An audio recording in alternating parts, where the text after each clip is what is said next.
ओं सर्वमंगलमांगल्ये शिवे सर्वार्थसाधिके शरण्ये त्र्यंबके गौरी नारायणी नमस्तुते। दर्शक बंधु, आज मीन राशि आपंकर 6 सफलता एवं 3 सतर्कता एवं प्रतिकार संबंध में आपको जनइबी। तेणु आपण प्रथम निवेदन करी आपन जो मैंने मो चैनल टी जाए सब्सक्राइब करना से सब्सक्राइब लाइक करने को भूलें, कारण ये आध्यात्मिक आपणकर छोट छोट वीडियो माध्यम आध्यात्मिक सहित एस्ट्रोलोजी संबंध में मुझे सचेतन कराऊँगी, बहु उपादेय कथा जनाऊँगी। दर्शक बंधु, मीन राशि अधिपति है बृहस्पति। आप होती सरल धार्मिक प्रकृतिर लोक, किंतु शनि 7.5 आपको चली आपको निश्चित भाव में बहु घात प्रतिघात मध्य गति करने को पड़ुची।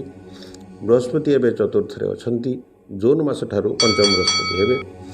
विगत 3 वर्ष 2 मास हेबो आपन बहु कष्ट और समस्या मध्य गति करुछंती। शत्रुता मध्य कई आपन को ऊपर शत्रुता करुछंती, किंतु ए वर्ष आपन 6टी सफलता पाइबे। आपन को 1 2 करी आपन 6 सफलता आपन कहिबे। दर्शक बंधु, पुणी थे अनुरोध करी जो मैंने देखुं वीडियोटी को आप शेष पर्यंत वीडियो देखूँ, आप सबकिछि जापर। प्रथम सफलता आप शिक्षा दिगरे सफल हे। विशेषकर मे मास ठारू उच्च शिक्षा लाभ करेंगे। विद्या लगी आपणकर उच्च शिक्षा लगी बाहर को जापारती।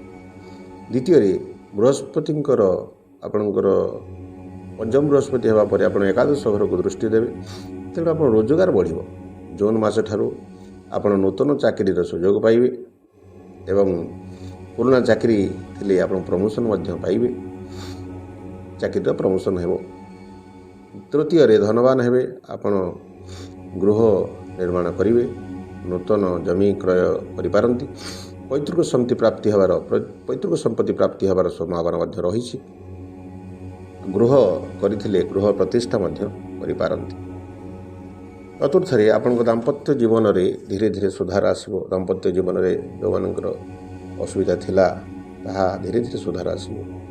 विवाह पई चाहूथिबा पिला माने सेमाने मध्य जून रु डिसेम्बर मध्य वर्ष विवाह करिवे। विवाह पई समय अनुकूल रहिबो एवं विवाह हेबो। पंचम संतान पई जो माने चाहूथिले सेमाने संतान प्राप्ति पई सेमाने जून ठारू तांका पई समय अनुकूल आसीबो एवं संतान प्राप्ति हेबो। बृहस्पति आपंकर से दिगरे निश्चित सहयोग करेंगे। षष्ठरी आपंकर व्यवसाय बहु मांदा चलता गत वर्ष ए वर्ष धीरे धीरे तार सुधार आसो। क्षतिर भरणा आपण करेंगे। जून मास ठारू आपंकर व्यवसाय उन्नति करेंगे। सतर्कता आपण को कहबी। आपण प्रथम सतर्कता चंद्रमा सहित शनिकर दृष्टि रोथबार मन अस्थिर हो। तेणु मन को स्थिर करने सब प्रार्थना करेंगे। ठाकुर को आध्यात्मिक दिगरे आप मन निवेश करेंगे। द्वितीय आपण को शत्रुता ठारू टिके दूरे रही चेष्टा करेंगे। काहारी सह वितर्क बा झगड़ा करेंगे नहीं। तृतीय आप आंठु जंत्रणा, अस्थि समस्या, चक्षु रोग, पेट और चर्म रोग प्रति यत्नवान हेबे। खाद्य निश्चित नियंत्रण रखिए। प्रतिकार कहबी। आपण प्रथम प्रतिकार आप हलदी पानी रे गंगा जल पकई स्नान कले निश्चित सुफल पाइबे। द्वितीय आप शनि पीड़ा बाड़ी अँला गछ जदि गोटे लगे बाड़ी अँला गछ टी पूजा करेंगे, जल देवे और धूप जल दे पूजा करेंगे, निश्चित भाव सफल हे। आप तृतीय बृहस्पतिंकर ओं ब्रूं बृहस्पति नम यदि जप करेंगे आप सुफल पाइबे।